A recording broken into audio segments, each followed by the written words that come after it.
प्राचीन काल में शत्रुजीत नाम के एक धर्मात्मा राजा राज्य करते थे।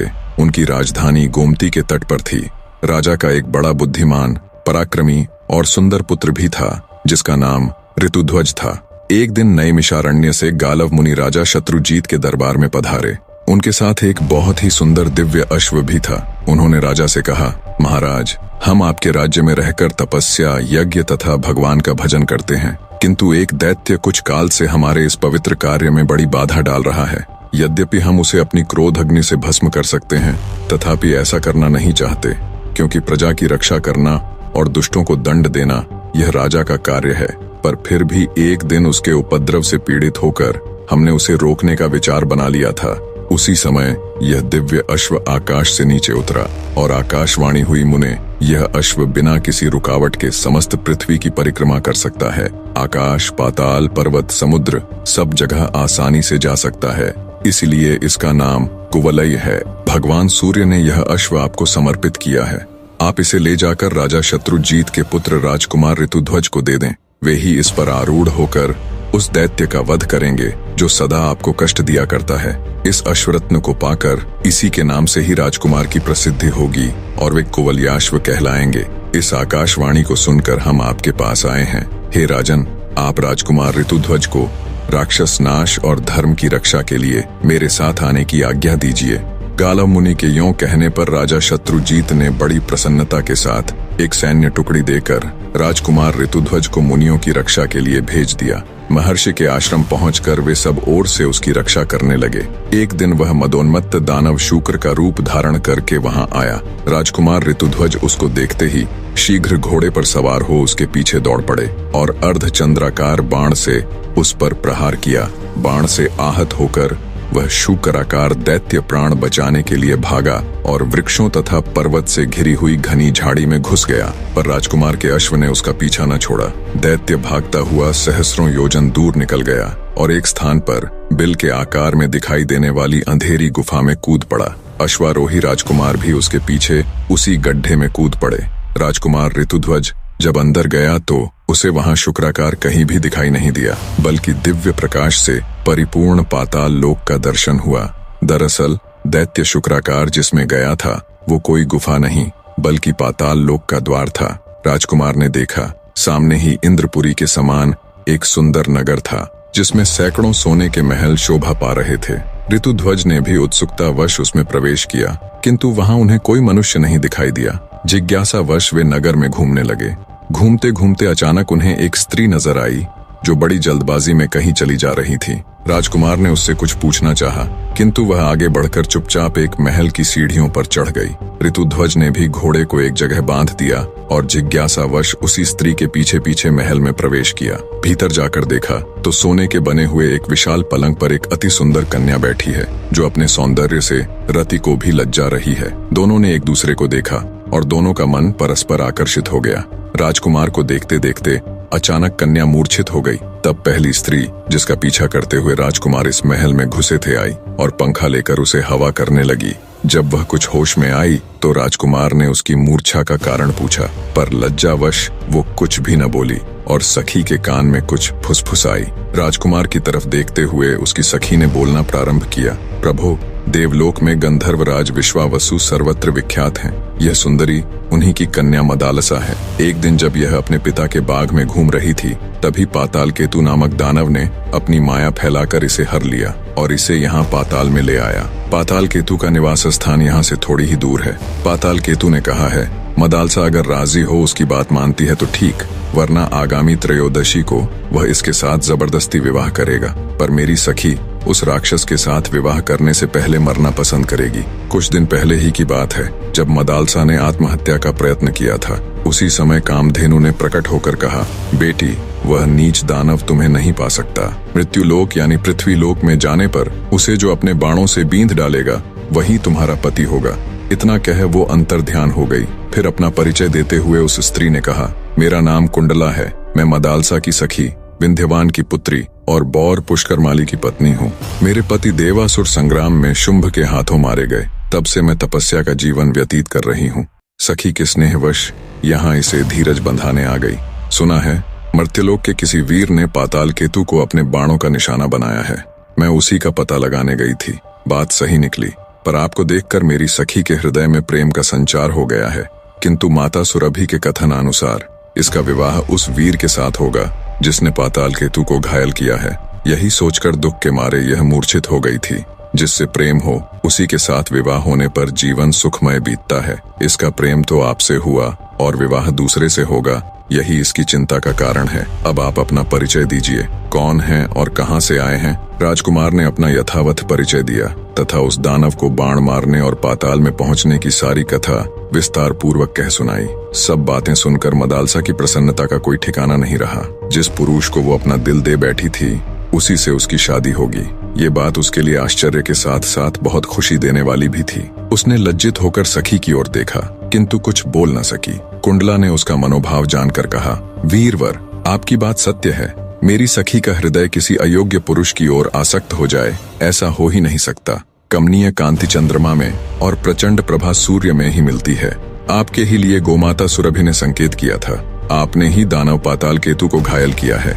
मेरी सखी आपको पति रूप में प्राप्त करके अपने को धन्य मानेगी। कुंडला की बात सुनकर राजकुमार ने कहा, मैं पिता की आज्ञा लिए बिना विवाह कैसे कर सकता हूँ? कुंडला बोली, नहीं नहीं, ऐसा न कहिए, यह देवकन्या है। आपके पिताजी इस विवाह से प्रसन्न होंगे।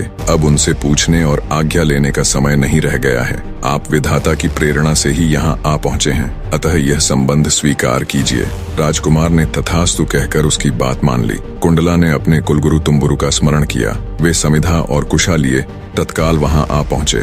उन्होंने अग्नि प्रज्वलित करके विधि पूर्वक ऋतुध्वज और मदालसा का विवाह संस्कार संपन्न किया। कुंडला ने अपनी सखी राजकुमार के हाथों सौंप दी और दोनों को अपने अपने कर्तव्य पालन का उपदेश दिया। फिर दोनों से विदा लेकर वह दिव्य गति से अपने अभीष्ट स्थान पर चली गई। ऋतुध्वज ने मदालसा को घोड़े पर बिठाया और स्वयं भी उस पर सवार हो पाताल लोक से जाने लगे। इतने में पाताल केतु को यह समाचार मिल गया और वह दानवों की विशाल सेना लिए राजकुमार के सामने आ डटा। राजकुमार भी बड़े पराक्रमी थे। उन्होंने हंसते हंसते बाणों का जाल सा फैला दिया और त्वाष्ट्र नामक दिव्य अस्त्र का प्रयोग करके पाताल केतु सहित समस्त दानवों को भस्म कर डाला। इसके बाद वे अपने पिता के नगर में जा पहुंचे। घोड़े से उतरकर उन्होंने माता पिता को प्रणाम किया। मदालसा ने भी सास ससुर के चरणों में मस्तक झुकाया। ऋतुध्वज के मुख से सब समाचार सुनकर माता पिता बहुत प्रसन्न हुए। उन्होंने पुत्र और पुत्रवधू को हृदय से लगाकर उनका मस्तक सूंघा। मदालसा पतिगृह में बड़े सुख से रहने लगी। सब कुछ बहुत अच्छे से चल रहा था। तदनंतर एक दिन राजा शत्रुजीत ने राजकुमार ऋतुध्वज से कहा, बेटा, तुम प्रतिदिन प्रातः काल इस अश्व पर सवार हो ब्राह्मणों की रक्षा के लिए पृथ्वी पर चारों दिशाओं में घूमते रहो। राजकुमार ने बहुत अच्छा कहकर पिता की आज्ञा शिरोधार्य की। वे प्रतिदिन पूर्वाह्न में ही पृथ्वी की परिक्रमा करके पिता के चरणों में नमस्कार करते थे। एक दिन घूमते हुए वे यमुना तट पर गए। वहाँ पाताल केतु का छोटा भाई ताल केतु आश्रम बनाकर मुनि के वेश में रहता था। राजकुमार ने मुनि जानकर उसे प्रणाम किया। वह बोला, राजकुमार, मैं धर्म के लिए यज्ञ करना चाहता हूँ, किंतु मेरे पास दक्षिणा नहीं है। तुम अपने गले का यह आभूषण दे दो और यहीं रहकर मेरे आश्रम की रक्षा करो। मैं जल के भीतर प्रवेश करके वरुण देवता की स्तुति कर जल्दी ही लौटूंगा। इतना कहकर ताल केतु जल में घुसा और माया से अदृश्य हो गया। राजकुमार उसके आश्रम पर ठहर गए। मुनि वेशधारी ताल केतु राजा शत्रुजीत के नगर में जा पहुंचा। वहां जाकर उसने कहा, राजन, आपके पुत्र दैत्यों के साथ युद्ध करते करते मारे गए। यह उनका आभूषण है। यूं कहकर वह जैसे आया था उसी प्रकार लौट गया। राजकुमार की मृत्यु का दुखपूर्ण समाचार सुनकर नगर में हाहाकार मच गया। राजा रानी तथा रानीवास की स्त्रियां शोक से व्याकुल होकर विलाप करने लगीं। जब रानी मदालसा ने उनके गले के आभूषण को देखा और मृत्यु का समाचार सुना, तभी रानी ने भी अपने प्राणों को तुरंत त्याग दिया। राजमहल का शोक दुगना हो गया।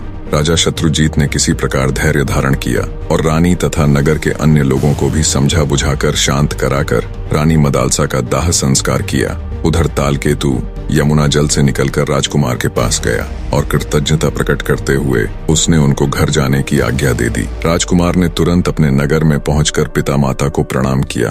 पुत्र को जिंदा और बिल्कुल सही सलामत देख उन्होंने उसको छाती से लगा लिया। उनकी नेत्रों से आंसू बहने लगे। जब राजकुमार ऋतुध्वज को सब बातें मालूम हुई तो बड़ी जोरों से हृदय विदारक चीख के साथ जोर जोर से विलाप करने लगे। मदालसा के वियोग से उनका अंतर हृदय रो उठा। राजकुमार ऋतुध्वज की दुनिया सूनी हो गई। उन्होंने मदालसा के लिए जलांजलि दी और यह प्रतिज्ञा की, मैं मृग के समान विशाल नेत्रों वाली गंधर्व राजकुमारी मदालसा के अतिरिक्त दूसरी किसी स्त्री के साथ भोग नहीं करूंगा। यह मैंने सर्वथा सत्य कहा है। प्रतिज्ञा कर राजकुमार ऋतुध्वज ने स्त्री संबंधी भोग से मन हटा लिया और समवयस्क मित्रों के साथ मन बहलाने लगे। इसी समय नागराज अश्वतर के 2 पुत्र मनुष्य रूप में पृथ्वी पर घूमने के लिए निकले। घूमते घूमते उनकी राजकुमार ऋतुध्वज के साथ मुलाकात हुई। ऋतुध्वज के सरल और मैत्रीपूर्ण स्वभाव के कारण जल्दी ही उनकी आपस में प्रागढ़ मित्रता हो गई। उनका आपस का प्रेम इतना बढ़ गया कि नागकुमार एक क्षण भी उन्हें छोड़ना नहीं चाहते थे। वे दिन भर पाताल से गायब रहते थे। एक दिन नागराज के पूछने पर उन्होंने ऋतुध्वज का सारा वृत्तांत पिता के सामने कह सुनाया और बोले, पिताजी, हमारे मित्र ऋतुध्वज मदालसा के सिवा दूसरी किसी स्त्री को स्वीकार न करने की प्रतिज्ञा कर चुके हैं। मदालसा पुनः जीवित हो सके ऐसा कोई उपाय करें। नागराज बोले, उद्योग से सब कुछ संभव है, प्राणी को कभी निराश नहीं होना चाहिए। यूं कहकर नागराज अश्वतर हिमालय पर्वत के प्लक्षावतरण तीर्थ में, जो सरस्वती का उद्गम स्थान है, जाकर अपने पुत्रों के मित्र राजकुमार ऋतुध्वज के हितार्थ दुष्कर तपस्या करने लगे। सरस्वती देवी ने प्रसन्न होकर उन्हें प्रत्यक्ष दर्शन दिया और वर मांगने को कहा। अश्वतर बोले, देवी, मैं और मेरा भाई कंबल दोनों संगीत शास्त्र के पूर्ण मर्मज्ञ हो जाए। सरस्वती देवी तथास्तु कहकर अंतर्ध्यान हो गईं। अब दोनों भाई कंबल और अश्वतर कैलाश पर्वत पर गए और भगवान शंकर को प्रसन्न करने के लिए तालस्वर के साथ उनके गुणों का गान करने लगे। अति सुरीली वाणी में अपनी वंदना सुन महादेव जी प्रकट हुए और प्रसन्न होकर कहा, वर मांगो। तब कंबल और अश्वतर ने महादेव जी को प्रणाम कर कहा, भगवान, कुवलयाश्व की पत्नी मदालसा जो अब मर चुकी है, पहले की ही अवस्था में मेरी कन्या के रूप में प्रकट हो। उसे पूर्व जन्म की बातों का स्मरण बना रहे, पहले ही जैसी उसकी कांति हो तथा वह योगिनी एवं योग विद्या की जननी होकर मेरे घर में प्रकट हो। महादेव जी ने कहा, नागराज, तुम श्राद्ध का दिन आने पर यही कामना लेकर पितरों का तर्पण करना और श्राद्ध में दिए हुए मध्यम पिंड को शुद्ध भाव से खा लेना। इससे वह तत्काल ही तुम्हारे मध्यम फण से प्रकट हो जाएगी। नागराज ने वैसा ही किया। सुंदरी मदालसा उनके मध्यम फण से प्रकट हो गई। नागराज ने उसे महल के भीतर स्त्रियों के संरक्षण में रख दिया। यह रहस्य उन्होंने किसी पर प्रकट नहीं किया। तदनंतर नागराज अश्वतर ने अपने पुत्रों से कहा, तुम राजकुमार ऋतुध्वज को यहाँ बुला लाओ। नागकुमार उन्हें लेकर गोमती के जल में उतरे और वहीं से खींचकर उन्हें पाताल में पहुंचा दिया। वहां वे अपने असली रूप में प्रकट हुए। ऋतुध्वज नागलोक की शोभा देखकर चकित हो उठे। उन्होंने नागराज को प्रणाम किया। नागराज ने आशीर्वाद देकर ऋतुध्वज का भलीभांति स्वागत सत्कार किया। भोजन के पश्चात सब लोग एक साथ बैठकर प्रेमालाप करने लगे। तब नागराज ने मदालसा के पुनर्जीवित होने की सारी कथा उन्हें कह सुनाई। मदालसा के पुनर्जीवित होने की खबर सुनकर ऋतुध्वज की खुशी की कोई सीमा नहीं रही। उन्होंने नागराज से हर्षो उत्साहित होकर शीघ्र मदालसा से मिलाने का नम्र निवेदन किया। राजकुमार का हर्षोल्लाह देख नागराज ने बिना किसी देरी के उनको मदालसा से मिलवा दिया। राजकुमार ऋतुध्वज और रानी मदालसा एक दूसरे को देख भाव विभोर हो उठे और एक दूसरे को बहते नेत्रों के साथ गले लगा लिया। ऋतुध्वज के स्मरण करते ही उनका प्यारा अश्व वहां आ पहुंचा। नागराज को प्रणाम कर राजकुमार रानी मदालसा के साथ अश्व पर आरूढ़ हुए और अपने नगर के लिए रवाना हो गए। वहां पहुंचकर उन्होंने मदालसा के जीवित होने की कथा सुनाई। मदालसा ने भी सास ससुर के चरणों में प्रणाम किया। नगर में बड़ा भारी उत्सव मनाया गया।